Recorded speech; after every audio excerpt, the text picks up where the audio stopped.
I'm not gonna bore you to death today with prolonged intros, so let's just jump straight in and check another 10 obscure DOS games together.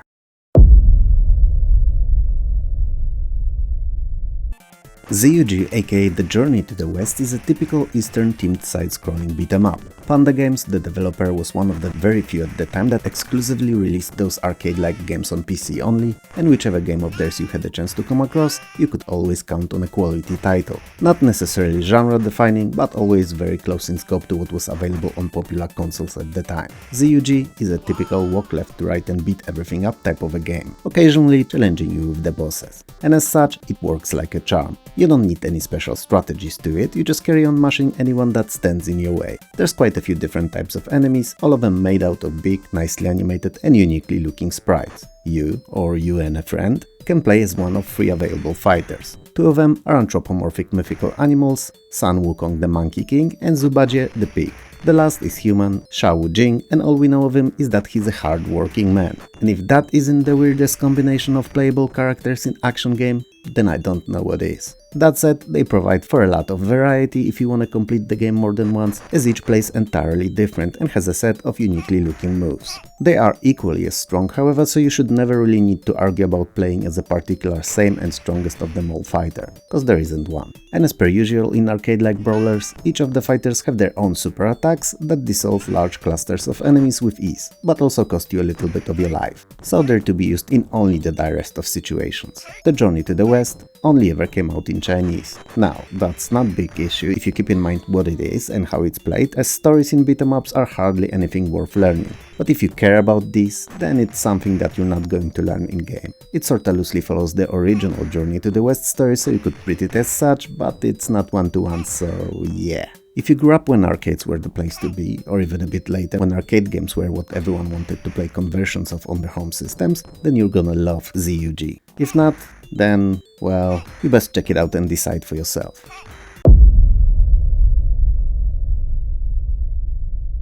Xiphos is a sci-fi space first-person simulation shooter. I know, sounds convoluted, but imagine Ian Bell's classic Elite and just remove all the depth from it and expand on space combat, and you'll end up with Xiphos. Story-wise, civil war broke out in Xiphos system that's composed out of 6 universes, 5 known and 1 hidden, or locked away by the rogue AI, I should say really. And you must explore the known 5, keeping good relations with both sides of the conflict, and look for the 6th, central universe in search for the cause of the conflict. For the most part, the gameplay is rather non-linear and open-ended, so you'll be able to fly around wherever you please, provided you know how to get there and have enough fuel. And that's also what you'll be mainly doing. Flying around the remote space locations, trading to earn enough to keep your ship refueled and upgraded, and dogfighting buddies. And the latter, you'll be doing a lot of. Close to like 90% of the game is flying and shooting, which you know, while not being as deep as Elite's different inner intertwined mechanisms, is not bad either, as it's definitely the best part of this game. The more you do that though, the smarter the enemies will be and the bigger the part that they attack in. But other than that, they will not change much all throughout the game. So if you're someone who gets bored easily, then the lack of new mechanics after a couple of hours or so of playing will definitely bother you a bit. Fortunately, occasional asteroid fields or space mines provide enough distraction to keep you entertained a bit longer. So even if not all the way to the end, Xiphos definitely can provide few hours of fun. Especially that there's literally hundreds of locations that you can visit, and the completionist in some of us won't stop until they visit them all. Not me, mind you, but I know a few. Oh, and it's worth noting that even saving the game costs in-game credits, so make sure to always have plenty enough for a save and not spend them all in one go. While Xiphos may not have a scope of Elite, it placed all its bets on action, and good, cause that's what it does well, and ended up being a fun, even if a bit repeatable space opera fare. If you like those, then you'll love it. If you don't, then it's not gonna sway your opinion about them.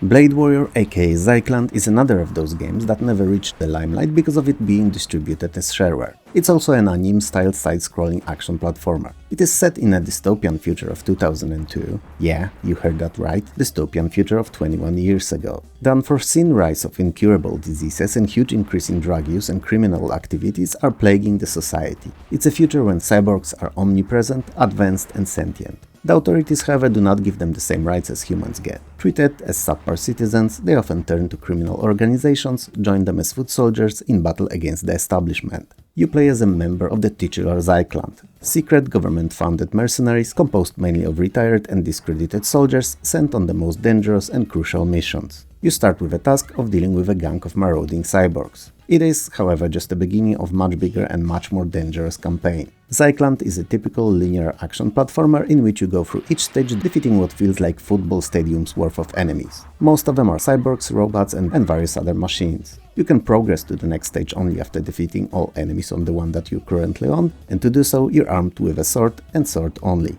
at least initially. And while it may not seem like a lot, Blade Warrior is a game based heavily in the anime tropes, and henceforth the sword is the deadliest weapon out there. Also enough to lay death and destruction to everything around you. You are, after all, a mysterious warrior of mythical origin. All that said, you do get access to some ranged weapons in limited numbers. They can be found in some stages. The biggest highlight of the game, however, is definitely its presentation, which by 1995 may have not wooed anyone, but today, years later, it looks great.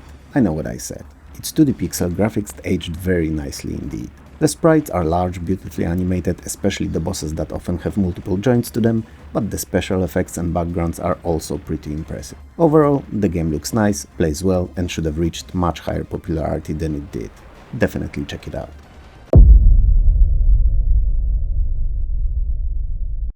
Some of you may recognize Vermeer from my earlier videos, specifically 10 years of Amiga, DOS and C64 gaming series, or perhaps even its separate review on my channel. And yeah, that's the same game. But the fact that I spoke about it before and love it to bits doesn't mean that it's not an obscure game. I just wasted a lot of time playing it. It's also an excellent example of a hidden gem, because hardly anyone outside of Germany knows about it. Vermeer is the only game that I ever mastered, understood and played to death over the last few decades that's not in English. In fact, it's in German only, and I don't speak German. I'd like to, but I don't. I mean, I can say gebratene Ente mit Apfeln, so a baked duck with apples, or even welche große tragen Sie, which is roughly something down the lines of what size are you wearing. But other than these two and a couple of other random sentences, my understanding of the language is non-existent. I do, however, know where and how to do everything in Vermeer. I've figured everything out in it, every nook, cranny and inner mechanic, all the while being a little kid and playing it on my C64 years ago. And since it's a fictional business management game in a foreign to me language touching a very uncommon subject of running plantations, art collecting and stock trading, so hardly anything action-packed, it's all gotta speak to the game's quality, especially if a few years old kid did whatever he could to grasp it in full, right? And all that, mind you, without ever learning the language. Anyway, to summarize it in short, Vermeer is a unique fictional trading simulation that takes place in the 1920s, and while it's not overly complicated if you really get into it, it is surprisingly addictive. The main goal of the game is to use 50,000 marks that you inherited from your dying uncle to recover his stolen collection of works of art. To do that, however, you have to amass much more money than the measly 50,000. And this is where the plant cultivation, plantations, stocks, bonds and art comes in. You'll be doing all that to fulfill your goal. Stay afloat and most importantly, to have fun. Oh, and obviously it's a lot more enjoyable when played open-ended, running your own company, getting richer and richer rather than racing to the end. Up to 3 players can compete in turns, which quite honestly is the best way of experiencing Vermeer, setting up better business deals, traveling around the world and securing the best spots for plantations, leaving your opponents with dry soil. It's great against others. One of my first and rough videos on this channel was a review of Vermeer. So if you'd like to know more about it, I actually go into thoroughly comparing C64 and Amiga ports there. Feature-wise, they're identical, and so is this DOS version, but graphically they do differ a bit. All in all, it's an amazing little title, but definitely not a game for everyone.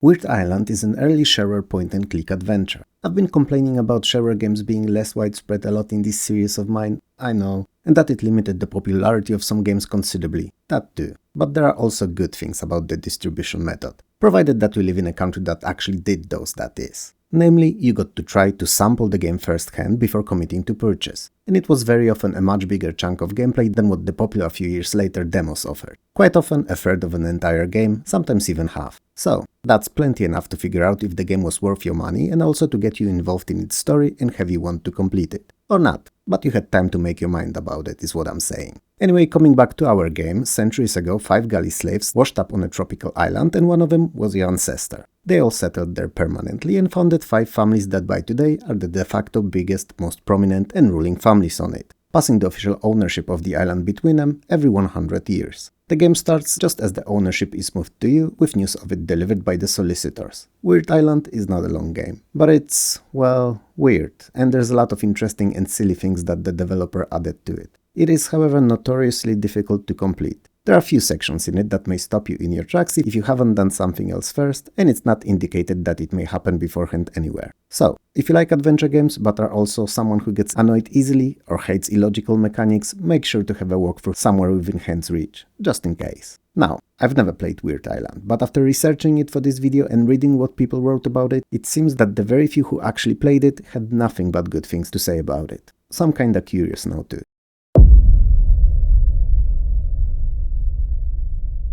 Xenophage Alien Bloodsport is a rather bad 2D versus fighting game that's as brutal and bloody as Mortal Kombat, but nowhere near the quality of it, and featuring in large majority various alien combatants coming from all corners of the universe. Corner of the universe. Pfft, that's stupid.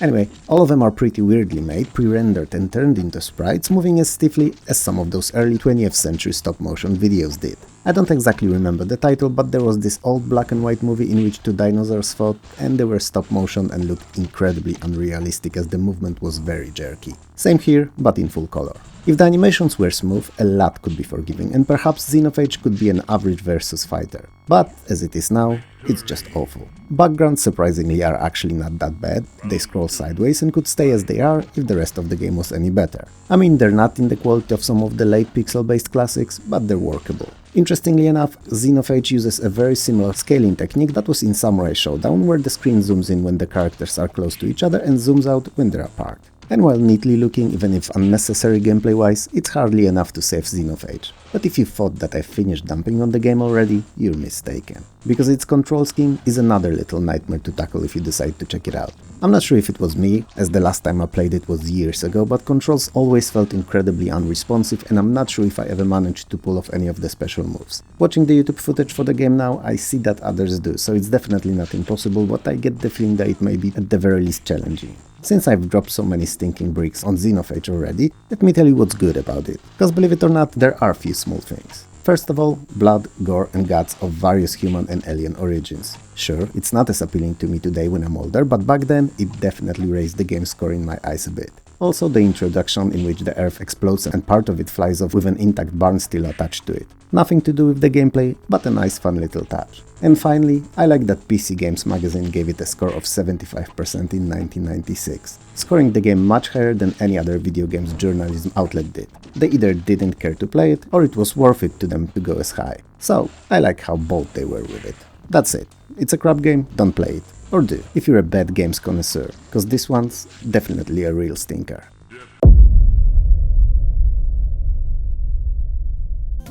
Zis the Adventure is a Korean platformer. We've covered quite a few Korean games recently, as while their developers were pretty active on the DOS gaming scene, hardly any games reached the Western audiences. So they're perfect match for the obscure series. You play as Zis, a young boy who finds a mysterious letter in a bottle with plea for help.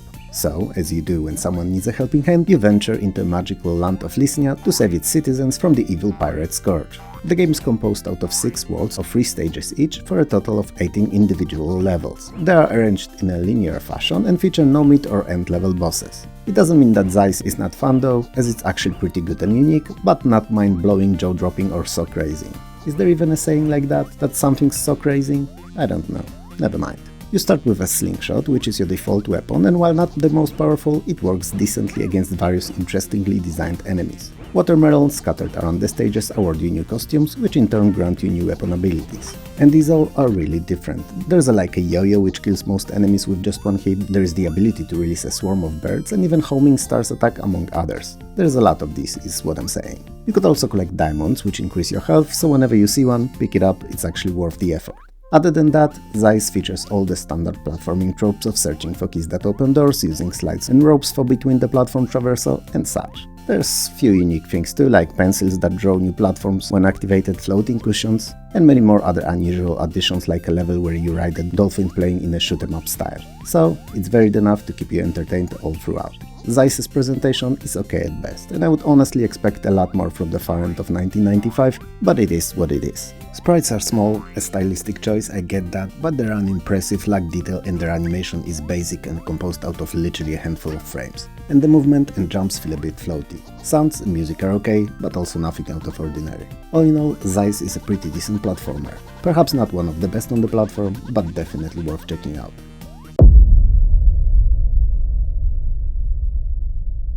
Zone Raiders is a 3D futuristic vehicular combat game with hover cars. Think Wipeout, but not as good or memorable, hence why you know of the latter and not this. You play as a futuristic scavenger, a raider of sorts who enters the so-called free zone, a dangerous part of the futuristic world, where with a bit of luck very expensive items can be scavenged. You're not the only one trying to get those, however, so in each of the 16 stages you'll face other raiders doing the same thing you do. So, you'll be trying to avoid getting captured by the zone patrols that are always on your tail, and you'll battle enemy vehicles utilizing various different weapons. Sadly, the game world of Zone Raiders is rather devoid of life. It feels empty, uninspired and designed in a rush just to meet a deadline. Now, that may just be my opinion about it, but nothing in it looks even remotely interesting. Worst of all the enemies that you fight are so easy to destroy, you hardly ever feel challenged. They're literally there just to slow you down a little, which is a bit disappointing. At least you get to collect new weapons along the way, so there's that to prolong Zone Raiders' otherwise short stay. But the 8 weapons, 5 different hovercars and 16 tracks is not enough to keep the game entertaining for more than a couple of hours. And it would have been much more appropriate if it was sold as a shareware title at reduced price, rather than the full-fledged release. Presentation-wise, there's nothing really to woo you in Zone Raiders. The use of color is sparse, and I get that it's a grim future, but so is Cyberpunk's, and it somehow manages to overflow with color.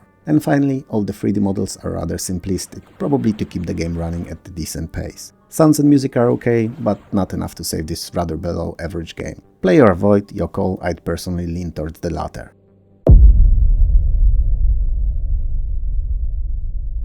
Yogho Spel is a Dutch platformer, and it's entirely in Dutch, so no story here for you as sadly I don't speak the language. But it's a platformer, so who cares? Story is secondary in these two gameplay anyway. Interestingly enough, the game was either supported or financed by the Dutch Yogho brand of yogurt-based drinks. It doesn't really get in the way of playing as they only serve as power-ups, and it's also nothing new, as we had these types of games before and more often than not they were just fine. I mean, you had Lucozade in Super Frog, though I would swear it was Lucozade Orange judging by the in-game graphics, also Sprite in Cool Spot, and Chapa Chapa Lollipops in Zoo. If the art is not too much in your face, it doesn't influence the game negatively too much, is what I'm saying here. And fortunately, Yogho Spel is quite fine on its own as a game too. It is played for points and features 6 regular levels and bonus stages between them. In standard levels, you'll usually have to find something and deliver it somewhere or to someone, so for instance in first stage, you're searching for 3 missing spots that the prize-winning cow lost. Yeah, you heard that right. In second, the sea is emptying, so you have to locate and bring 3 cauliflower pieces to Betty so that she could resume her work as a plug for the sea, so that it wouldn't lose all its water.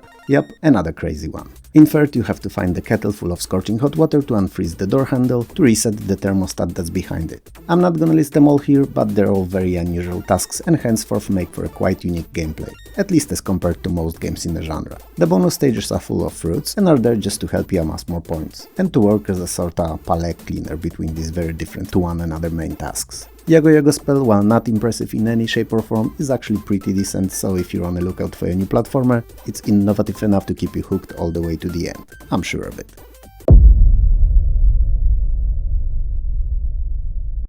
Zone 66 is a sci-fi top-down always scrolling anime-style shooter, and as befits the anime-like games, the drama is dialed to 10 in this one. A mysterious stranger warns you about something terrible that's going to happen in your hometown, so being as superstitious as you are, and since you always should believe what the strangers are saying, note that down kids. Nope, no, don't do that, I retract what I said. I'm Batman! Shut up, Bruce, I know you are. It's not time or place for it now. Yeah, I never meant what I said. Oh, almighty gods of YouTube, please forgive me this silly digression. Anyway, where were we? Ah, yes. So having to listen to a stranger, which no one in the right mind should do, you rush home. And there you find your wife and baby daughter murdered.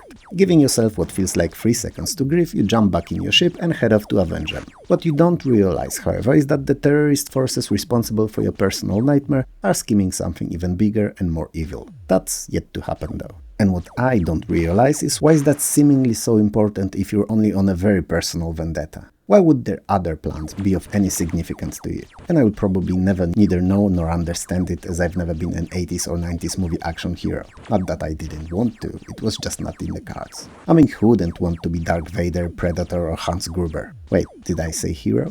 Anyway, the game is composed out of 8 levels, between which a little additional story snippets are added, keeping you following it all the way to the end. And even if I find it a tad too dramatic, the game is so good that you'll no doubt learn it all eventually anyway. There's quite a few crafts to choose from, and each of them can be individually armed with numerous different weapons before playing, making for a very customizable experience. You fight against both air and ground units, and the variety of enemies will no doubt keep you entertained. Especially that Zone 66 is super smooth. It is a dictionary definition of smooth gameplay. Don't fact check it, trust me. Everything moves so fluidly that it's a pleasure to witness. Sounds are pretty good too, and music is on another level. And other than the aforementioned smoothness of gameplay, it's a definite highlight of the game. So if you like shooters or even action games at all, it is surely the game from this video to track down and play.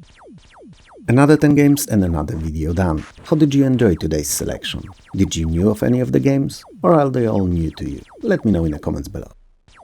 If you liked the video, hit those like and subscribe buttons below. If you didn't, well then there's thumbs down there too. But I suppose you wouldn't have persevered up to this point if you really didn't. Around 60% of you are not subscribed, and there's currently no way of knowing if YouTube will decide to recommend you the next episode or not, other than subscribing and hitting that bell, that is. And when you hit that bell, whenever the new video is out, YouTube will actually send you a small and friendly notification about it, so you wouldn't miss it. If you'd like to support the channel, Patreon and YouTube memberships are a great way of doing so. They will help me release better content, and also they get first dibs on all new videos before they're publicly accessible on YouTube. If you can't or don't want to do that though, likes and subscribes are great too. I would like to take a moment here and thank all the YouTube creators from whose videos short bits were taken to serve as a background to my commentary. They're amazing and stars among the retro community. You will find names of their channels at the top of the screen when their footage is running, and also in the video description below. For me though, this is all, so have a good one and I'll see you next time. Peace.